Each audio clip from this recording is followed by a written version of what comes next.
Hi, I'm Melle Hartman, and today we're talking about self-discipline.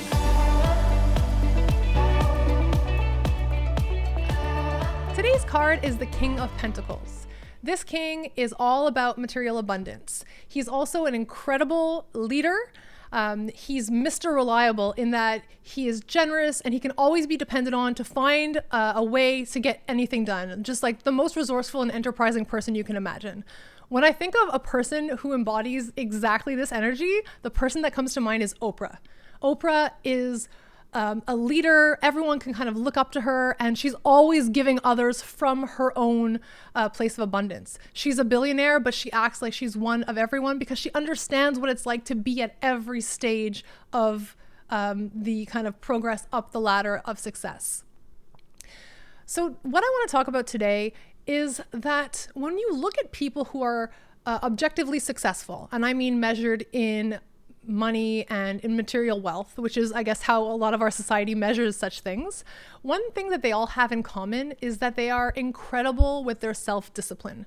Now, this can come in many forms, and a lot of them have very specific kind of habits that they adhere to. But one thing that almost all of them have in common is that they all wake up very early, and that's something that is very important to them. Now, I used to be an early riser. I used to work 12-hour day shifts, so I'd have to wake up very, very early. But then I had a bunch of kids. And during pregnancy, it's difficult to sleep. And then when your kid is waking to nurse during the night, it's also very difficult. So essentially, I had a good 9-year period where I got very little sleep and it was constant waking during the night. So about 2 years ago, when my kids were all kind of weaned and sleeping through the night, I just started to love my sleep time, and I would extend it as long as I could, setting my alarm until the very last moment so that I wouldn't be late, but I wouldn't have any extra time in the morning either.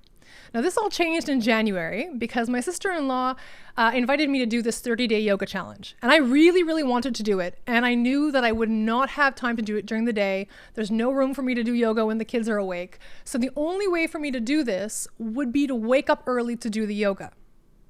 So I did. I set my alarm and I'm like, you know what? For a month, it's not going to kill me. I can make it work.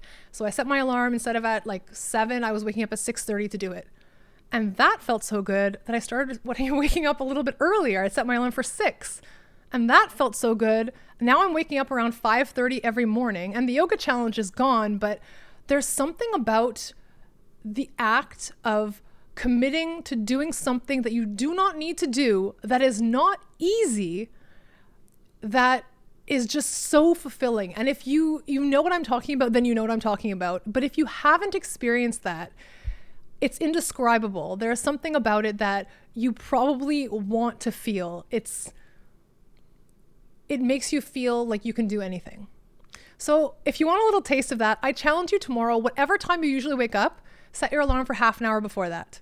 And just see how it feels, and just see what happens in your morning, and see how it changes your whole day. And if that felt good, then do the same thing and try doing it for a week and see what it does differently in your life. And let me know in the comments how it works for you. I hope this has been helpful. My name is Melle Hartman, and I'll catch you tomorrow. I got a different kitten this time.